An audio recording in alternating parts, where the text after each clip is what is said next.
नमस्कार, स्वागत है आप सभी का। मैं हूं आपके साथ राजीव ढोंडियाल। सुबह के 9 बज गए हैं और वक्त हो गया है हमारे प्राइम बुलेटिन गंगा प्राइम का। इस बुलेटिन की शुरुआत करने से पहले जल्दी से हेडलाइंस पर नजर डालते हैं। देश भर में 31,000 के पार पहुंचा मरीजों का आंकड़ा। अब तक 31,332 लोग कोरोना संक्रमित। कुल 1,007 मरीजों की मौत। यूपी में भी कुल 2,053 मरीज। आज दोपहर 12 बजे स्वतंत्र प्रभार मंत्रियों और शाम 6 बजे राज्य मंत्रियों के साथ मुख्यमंत्री की बैठक। वीडियो कॉन्फ्रेंसिंग के जरिए मौजूदा स्थिति पर लेंगे अपडेट। यूपी में अब स्वास्थ्य कर्मियों पर हमला होगा दंडनीय अपराध। 30 जून 2020 तक विनियमावली को बढ़ाया गया। शासन ने जारी किया आदेश। और खुल गए बाबा केदारनाथ धाम के कपाट। सुबह 6:10 पर खुले कपाट। कपाट खुलने पर पहली पूजा पीएम मोदी के नाम से की गई।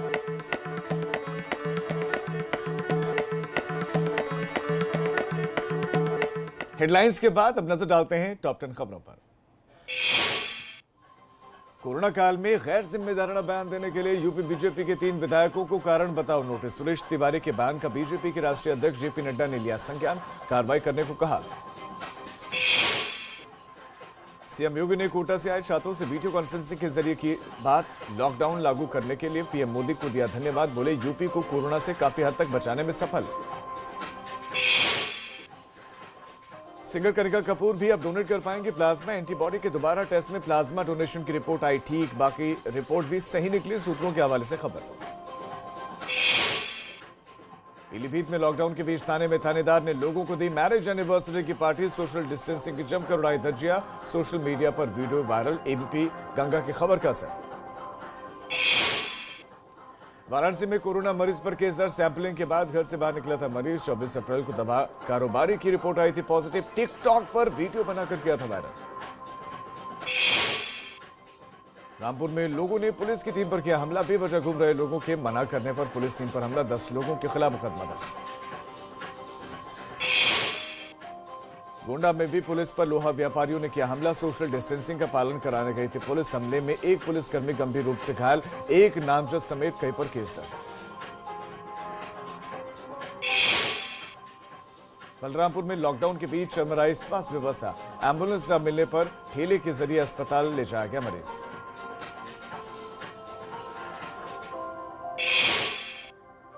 चंदौली में बच्चों के विवाद में बवाल। 2 पक्षों में जमकर चले लाठी और डंडे। कई लोग घायल। सोशल डिस्टेंसिंग की उड़ी धज्जियां। ग्रेटर नोएडा में क्रिकेट का मैदान बना अखाड़ा। बच्चों के विवाद में ने पकड़ा यहां तूल। 2 पक्षों में जमकर चले लाठी डंडे। 6 से ज्यादा लोग हैं।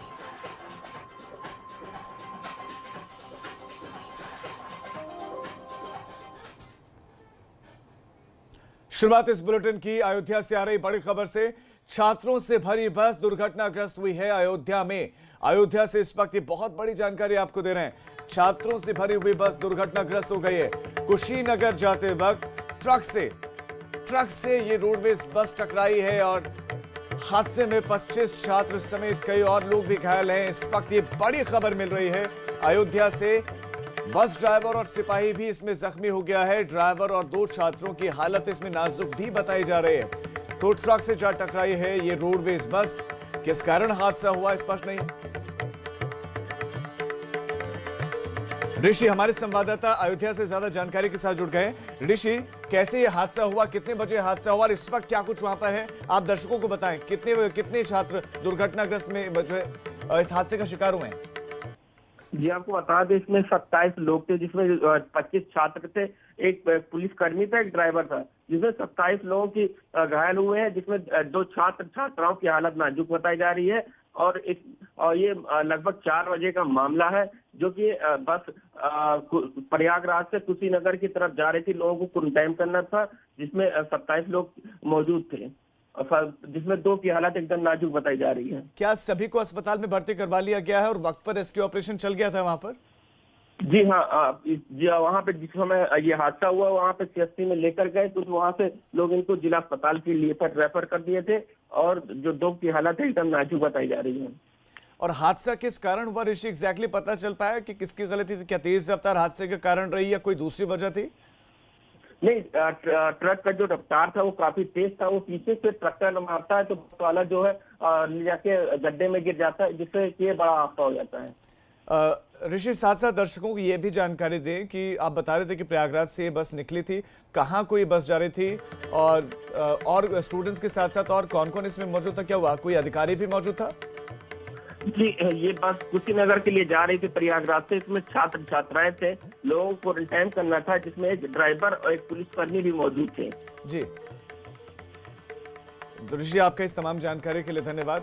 तो ड्राइवर और 2 छात्रों की हालत नाजुक है और आपको ये बता दें कि उनको अस्पताल में भर्ती करवाया गया है। 2 गंभीर हैं, 2 की हालत गंभीर है।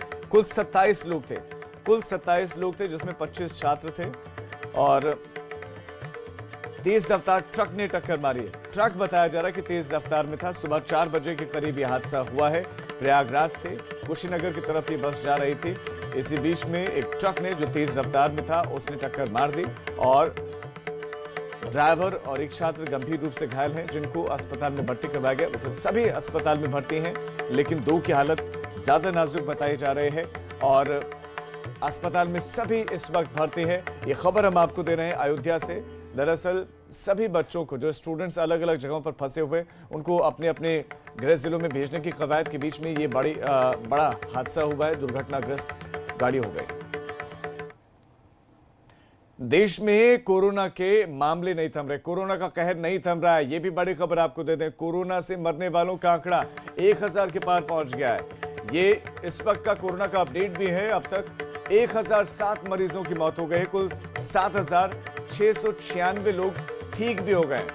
पूरे देश में कोरोना के 31,332 संक्रमित मरीज हैं। 31,000, जी हाँ, 31,000। यूपी में भी आज कोरोना के 20 नए मरीज अब तक सामने आ चुके हैं। 20, पहले 29,000 के करीब ये आंकड़ा था और बढ़कर अब 31,000 पार कर चुका है। 31,332 हो चुका है। देश का आंकड़ा है। मरने वालों की संख्या 1000 को पार कर चुकी है।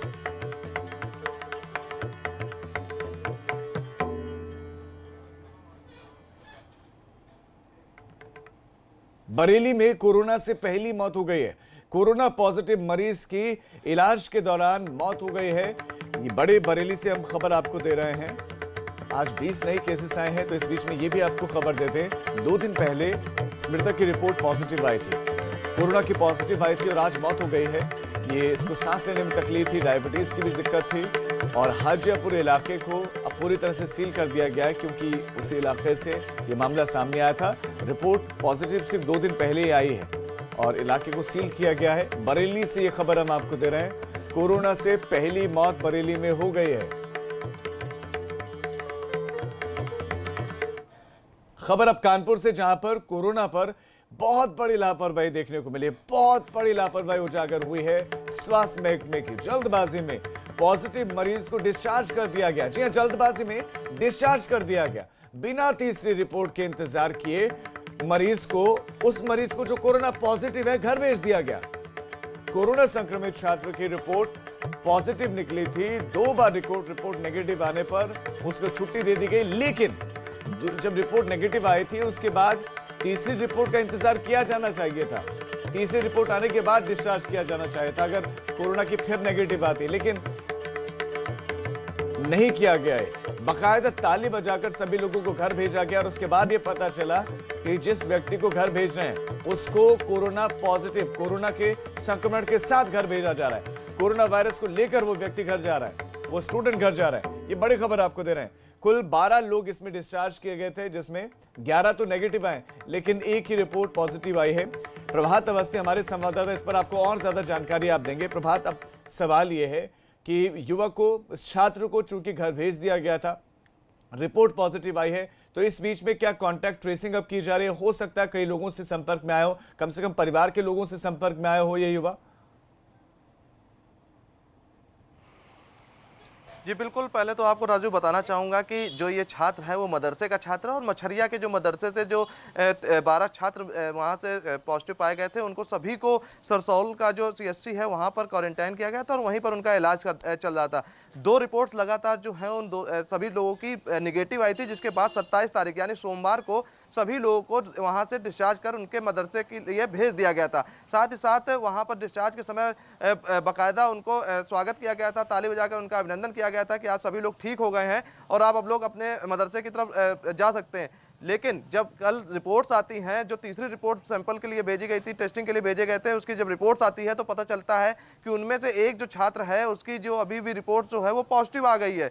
लेकिन लापरवाही कहेंगे या फिर कहेंगे जल्दबाजी, या फिर ये भी कह सकते हैं कि स्वास्थ्य विभाग जो है वो अपनी पीठ थपथपाने के लिए कि हम ज़्यादा से जल्दी ज़्यादा लोगों को ठीक कर रहे हैं, इसके चलते ये जल्दबाजी में ही कदम उठाया गया और यहाँ पर डिस्चार्ज कर दिया गया। हालांकि जैसे ही मालूम चला कि एक जो छात्र है उसकी रिपोर्ट जो है वो पॉजिटिव है, आनन फानन में तुरंत जो स्वास्थ्य विभाग की टीम है वो पहुँचती है और वापस से उसको जो सरसौल का CHC हॉस्पिटल है वहाँ पर एडमिट करा दिया गया है। इस दरमियान जरूर मुश्किलें जरूर स्वास्थ्य विभाग की बढ़ती हैं, क्योंकि जब वो छात्र अपने मदरसे में गया होगा तो जो और भी वहाँ लोग रह रहे होंगे उनके कांटेक्ट में भी आया होगा, और ऐसे में सवाल फिर से वही बड़ा उठता है कि जब 2 रिपोर्ट्स निगेटिव आने के बाद तीसरी रिपोर्ट भेजी गई थी तो डिस्चार्ज करने में इतनी जल्दी क्यों? आखिरकार तीसरी रिपोर्ट का इंतजार क्यों नहीं किया गया? सवाल तो यही है कि ये हड़बड़ी क्यों और किसने दिखाई है? क्या अब अस्पताल प्रबंधन ने जांच बिठाई इस मामले में कि किस स्तर पर किस अधिकारी की लापरवाही ये थी? जी बिल्कुल, जब AVP गंगा ने CMO अशोक कुमार शुक्ला जो हैं उनसे बात करने की कोशिश की तो उनका कहना है कि जो छात्र है उसकी रिपोर्ट पॉजिटिव आई है और 2 रिपोर्ट निगेटिव आई थी तो उसको तुरंत क्वारंटाइन कर दिया गया है। कहाँ गलती हुई है, किसने जल्दबाजी दिखाई, क्योंकि 2 रिपोर्ट जो है वो लगातार निगेटिव आई थी जिसके चलते उन लोगों को डिस्चार्ज किया गया था। हालांकि अब जो सरकारी अमला हमेशा से करता है, जांच की जाएगी, दोषियों पर कार्रवाई की जाएगी, कुछ वैसा ही बयान रटाया तो सामने आया है, क्योंकि स्वास्थ्य महकमा जो है वो खुलकर बोलने से बच रहा है। हालांकि CMO जो है वो कभी भी मीडिया से मुखातिब भी नहीं होते हैं, सामने नहीं आते हैं, सवालों से बचते हैं, लेकिन अभी फिलहाल वो जो जानकारी दे रहे हैं उसके अनुसार ये बता रहे हैं कि जांच कराई जाएगी आखिरकार। तो प्रभात क्या माना जाए, क्या ये माना जाए कि बचना चाहते हैं? आंकड़े लगातार बढ़ रहे हैं, अब तो लखनऊ को भी पछाड़ दिया कानपुर ने, तो ऐसे में बढ़ते आंकड़ों को थोड़ा कम किया जाए। जो मरीज ठीक नहीं भी हुए हैं उनको घर भेजा जा रहा है ऐसे, तो क्या माना जाए कि वाहवाही लूटने के लिए और ये दिखाने के लिए कि हम काफी हद तक इस पर कंट्रोल कर रहे हैं, नियंत्रण कर रहे हैं इस बीमारी पर, इसीलिए ये जल्दबाजी की गई, हड़बड़ी दिखी है? जी बिल्कुल राजू, आपको बताना चाहूंगा कि अगर कानपुर की बात करें तो आज से 5 दिन पहले जो कानपुर की स्थिति थी वो बहुत ही सामान्य थी, बहुत ही कम केस यहाँ पर सामने आए थे, लेकिन अचानक से जो 5 दिन है इसमें ये जो केस है वो दुगने रफ्तार से बढ़े हैं और आज जो केस है वो दोहरा शतक लगा चुका है, 200 का आंकड़ा जो है वो पार कर चुका है। तो कहीं ना कहीं जो प्रशासन है वो सारी कोशिशें कर रहा है, बावजूद उसके वो फेल्योर साबित हो रहा है। लोग जो है लॉकडाउन का पालन नहीं कर रहे हैं। ऐसे में जो स्वास्थ्य विभाग है उसकी बड़ी लापरवाही है या कहें हड़बड़ाहट है कि उसने जल्दबाजी में जो 12 लोगों को डिस्चार्ज किया उनमें से एक जो छात्र था उसकी रिपोर्ट पॉजिटिव थी। बिल्कुल जल्दबाजी में किया गया कदम, और AVP गंगा इस पर सवाल बिल्कुल प्रभात हम पूछते रहेंगे। आपका फिलहाल इस तमाम जानकारी के लिए धन्यवाद। एक लगातार केसेस बढ़ रहे हैं, दूसरी तरफ कानपुर का स्वास्थ्य महकमा इतनी बड़ी चूक कर रहा है, इतनी बड़ी लापरवाही कर रहा है, वाकई इसको चूक का नाम दिया जाएगा या जानबूझकर की गई ये बड़ी मिस्टेक है? इससे इतर कानपुर में ही अलग अलग जगहों पर लोग लॉकडाउन का पालन नहीं कर रहे हैं, यहाँ तक कि जो हॉटस्पॉट वाले इलाके हैं, चाहे वो कुली बाजार हो और दूसरी जगह हो, वहाँ पर लोग हॉटस्पॉट में घूमते हुए दिखते हैं।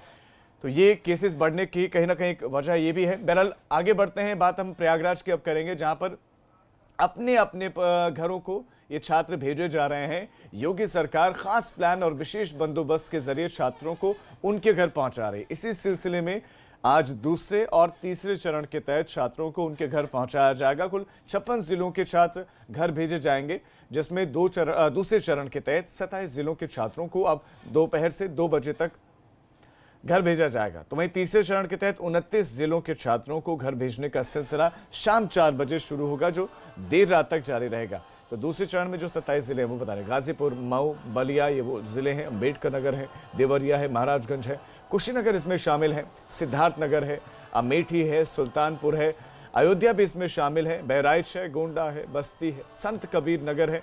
ये वो जिले हैं जो इनमें शामिल हैं जहाँ स्टूडेंट्स जाएंगे। बलरामपुर, श्रावस्ती, बांदा, महोबा और हमीरपुर, कानपुर, उरई, झांसी और ललितपुर। तो दूसरे चरण में इन जिलों में जो हम आपको बता रहे हैं। और तीसरे चरण का प्लान क्या है वो भी आप जरा जान लीजिए। शाम 4 बजे से रात को 12 बजे तक इन स्टूडेंट्स को भेजा जाएगा। 29 जिलों के छात्रों को सरकार घर भेज रही है। रायबरेली, उन्नाव, लखनऊ, बाराबंकी के ये छात्र हैं। तीसरे चरण में इनको भेजा जाएगा। बदायूं, सीतापुर, कासगंज, हरदोई के छात्र हैं, इनको भेजा जाएगा। मेरठ, लखीमपुर खीरी, शाहजहांपुर, पीलीभीत के स्टूडेंट्स तीसरे चरण में जाएंगे। मुरादाबाद, रामपुर, बरेली और बिजनौर के स्टूडेंट्स भी तीसरे चरण में जाएंगे। मोहम्मद मोइन हमारे संवाददाता प्रयागराज से ज्यादा जानकारी के साथ जुड़ गए हैं। मोहम्मद मोइन, दर्शकों को बताएं, पहले तो क्या ये वही स्टूडेंट्स हैं जो कोटा राजस्थान से आए हैं, या प्रदेश के दूसरे प्रदेश के ही प्रयागराज में दूसरे हिस्सों से आए स्टूडेंट्स यहाँ पर फंसे हुए थे, उनको भी राज्य सरकार भेज रही है उनके गृह जिलों में?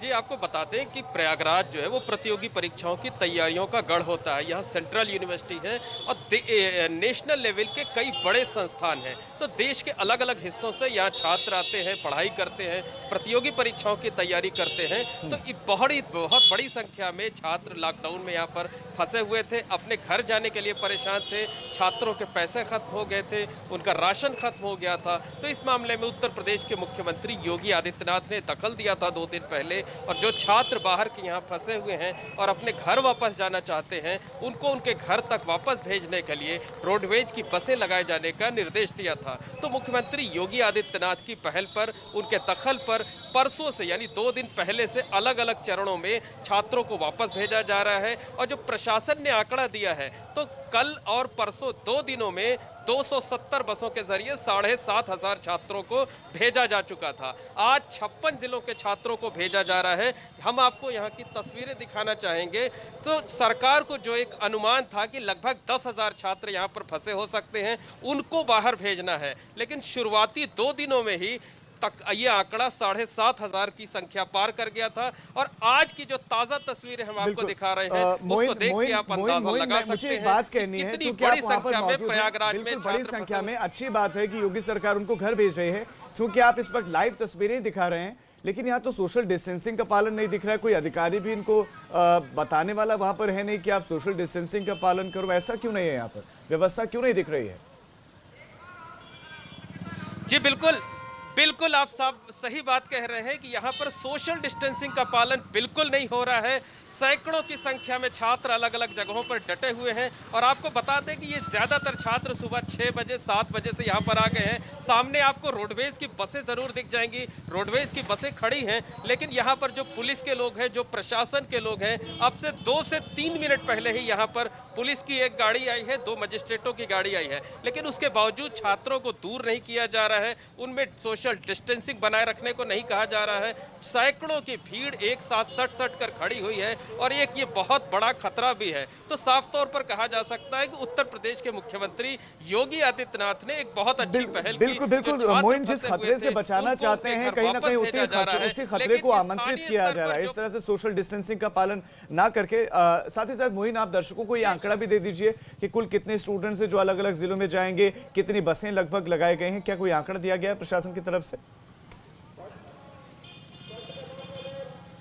जी बिल्कुल, जो सरकार की तरफ से ये अनुमान जताया गया था कि लगभग 10,000 की संख्या में छात्र ऐसे हो सकते हैं जो बाहर दूसरे जिलों के रहने वाले हैं और वापस अपने घर जाना चाहते होंगे। लेकिन शुरुआती 2 दिनों में ही कल रात को जो आंकड़ा दिया गया हमें कि 270 बसों के जरिए 7,500 छात्रों को कल रात तक वापस भेजा जा चुका था। आज 56 जिलों में छात्रों को भेजा जा रहा है और यहाँ की जो भीड़ है, वो भीड़ देख करके आप अंदाजा लगा सकते हैं कि कितनी बड़ी संख्या में छात्र अब भी यहाँ पर फंसे हुए हैं, वापस अपने घर जाना चाहते हैं। तो ये जो आंकड़ा है, अनुमान के मुताबिक अनुमान लगाया जा रहा है कि ये संख्या 10,000 के बजाय 20,000 का आंकड़ा पार कर जाएगी आज शाम तक ही। जबकि उसके अलावा 10 और जिले बचेंगे जो कि दिल्ली से सटे हुए हैं, पश्चिमी यूपी के हैं, उनके लिए बाद में इंतजाम किया जाएगा। अब तक आज की तारीख तक 65 जिलों में छात्रों को भेजा जा रहा है। पहले चरण में 9 जिलों के छात्रों को भेजा गया था, दूसरे चरण में 27 जिलों के छात्रों को भेजा जा रहा है और आज शाम से तीसरे चरण के 29 जिलों के छात्रों को भेजा जाएगा। तो निश्चित तौर पर यह संख्या कम से कम 20,000 तक जाकर रुकेगी। छात्रों के लिए राहत की बात है। बिल्कुल मोइन, आपका फिलहाल इस तमाम जानकारी के लिए धन्यवाद। लेकिन मैं चाहता हूं, चूंकि एबीपी गंगा सिर्फ खबरें नहीं दिखाता, हम लोगों को जागरूक करने का काम भी करते हैं, तो आप वहां पर मौजूद जो स्टूडेंट्स हैं उनको जरूर समझाएं कि वो सोशल डिस्टेंसिंग का पालन करें, क्योंकि कोरोना संक्रमण को रोकने में यही एक कारगर इस वक्त हथियार है, क्योंकि मेडिसिन तो नहीं है। तो आज स्टूडेंट्स को घर भेजा जा रहा है, सभी बस स्टैंड पर इंतजार कर रहे हैं बसों का। पर अब एक छोटे से ब्रेक के लिए हम रुक रहे हैं, हम फौरन लौट रहे हैं। आप देखते रहिए एबीपी गंगा।